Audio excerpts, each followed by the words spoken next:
어느덧 저녁 어스름이 내려앉은 독수리 술도가의 거실. 하루의 온기가 마당 끝에 고요히 스며들고 창밖엔 가만히 고개를 들이운 배롱나무가 흔들리고 있었다. 마광숙은 깊은 생각에 잠긴 채 오래된 흑백 사진 한 장을 손에 쥐고 있었다.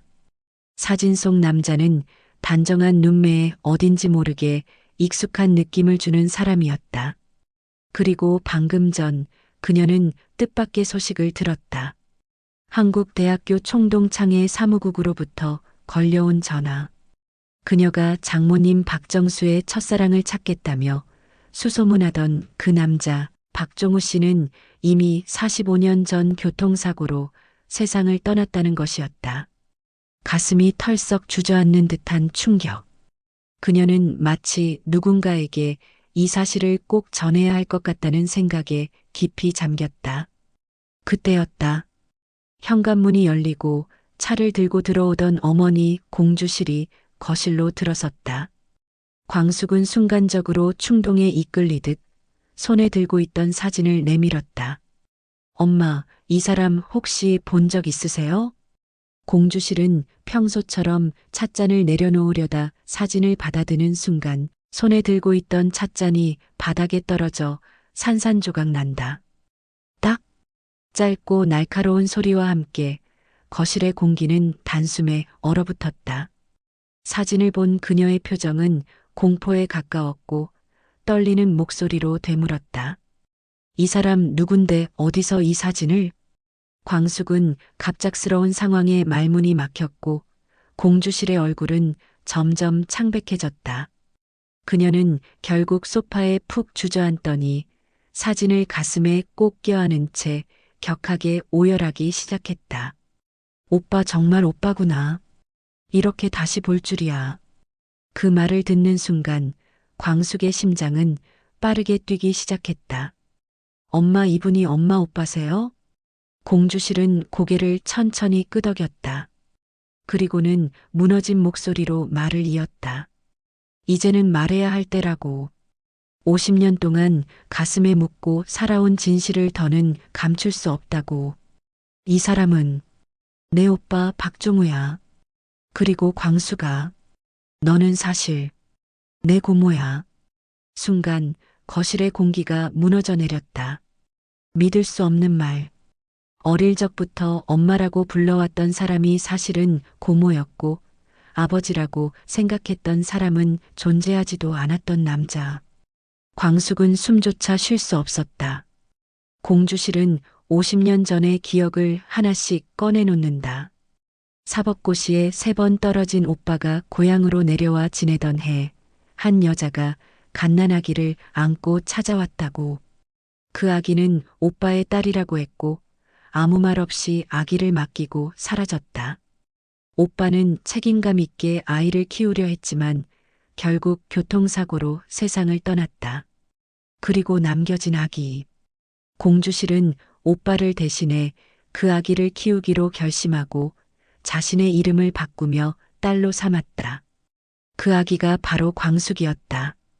광숙은 자신의 존재에 대해 다시 생각하게 된다.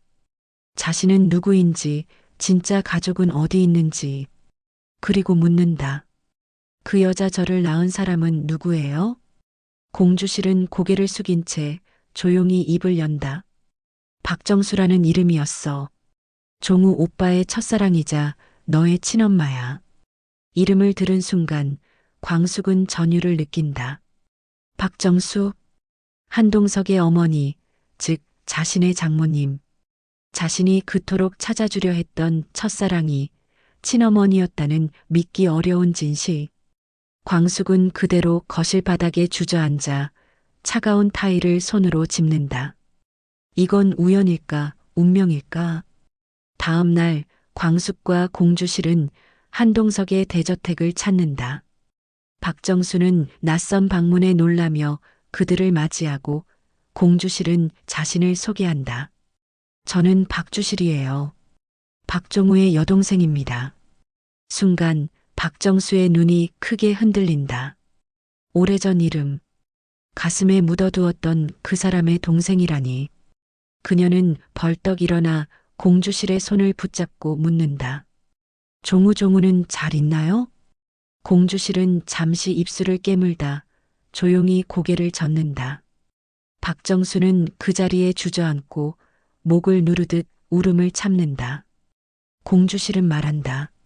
하지만 언니, 오빠가 남긴 소중한 것이 있어요. 공주실의 시선이 광숙을 향하고 박정수도 조심스럽게 그녀의 얼굴을 본다. 처음엔 낯설었지만 서서히 눈빛에서 무언가를 떠올린다. 그리고 광숙이 조심스럽게 묻는다. 혹시 제가 어머니 딸이 맞나요? 박정수는 눈앞의 여인을 바라보며 그제야 모든 것을 이해한다. 50년 전 부모의 반대로 종우와 헤어진 뒤 몰래 낳았던 아이. 자신은 감당할 수 없어 아기를 안고 종우를 찾아갔고 아이를 맡긴 뒤 뒤돌아서며 울었던 그날. 그리고 지금 눈앞에 선 광숙이 바로 그 아이라는 사실. 박정수는 광숙의 눈에서 종우의 모습을 본다. 그녀는 오열한다. 놓쳐버린 시간, 외면했던 죄책감, 그리고 다시 찾아온 기적. 광숙은 그녀를 원망하면서도 알 수 없는 따스함에 눈물을 흘린다. 박정수는 모든 것을 털어놓는다. 임신을 알았지만 부모님이 반대했고 혼자 키울 용기가 없어 결국 아이를 떠넘겼다며 지금까지 단 하루도 그 아이를 잊은 적 없었다고. 공주실은 그 아이를 어떻게 키웠는지, 어떤 마음으로 이름을 바꾸고 엄마 역할을 했는지를 이야기한다. 박정수는 공주실에게 깊은 감사를 전하고 세 여자는 서로를 끌어안으며 눈물을 쏟는다. 50년 만에 다시 이어진 가족. 이름보다 중요한 진심, 피보다 진한 사랑. 한 달 후 독수리 술도가 마당에는 벚꽃이 만개하고 온 가족이 한자리에 모인다. 한동석은 광숙의 손을 잡고 박정수 앞에 선다. 하늘이 저희를 이어주신 것 같습니다. 박정수는 두 사람의 손을 따뜻하게 감싸며 말한다. 우리 딸 행복하게 해줘요. 난 그걸로 충분해. 광숙은 어머니 곁에서 함께 살고 싶다고 말하지만 박정수는 조용히 고개를 젓는다. 이미 마음은 다 채워졌다고. 이제는 그저 딸이 웃는 모습만 보면 된다고. 공주실은 먼 발치에서 그 장면을 지켜보며 눈물 찢는다. 자신이 길러낸 딸이 이제 진짜 가족을 만나고 그렇게 행복한 순간을 맞이하고 있다는 것만으로 충분했다. 두 달 후, 독수리 술도가는 아름다운 결혼식장으로 꾸며지고 순백의 한복을 입은 광숙의 옆에는 두 어머니가 함께 서 있다. 한동석은 광숙을 바라보며 평생 행복하게 해주겠다고 약속하고 박정수는 조용히 말한다. 50년을 기다린 보람이 있네. 이제야 마음 놓고 갈 수 있겠어.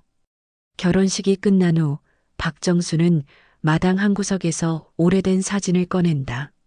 사진 속 잊을 수 없는 사람. 박종우. 그녀는 하늘을 바라보며 속삭인다. 종우야, 우리 딸 잘 컸지? 이렇게 멋지고 따뜻하게 자라줬어. 고마웠어, 사랑했어. 그녀의 목소리는 봄바람에 실려 하늘로 올라간다. 어쩌면 그날 파란 하늘 너머에서 박종우는 조용히 미소 지으며 모든 것을 지켜보고 있었는지도 모른다. 50년의 기다림이 만들어낸 기적. 그것은 피보다 진한 사랑, 그리고 용서와 용기의 다른 이름이었습니다. 그날 이후 독수리 술도가에는 다시 따뜻한 찬물이 끓고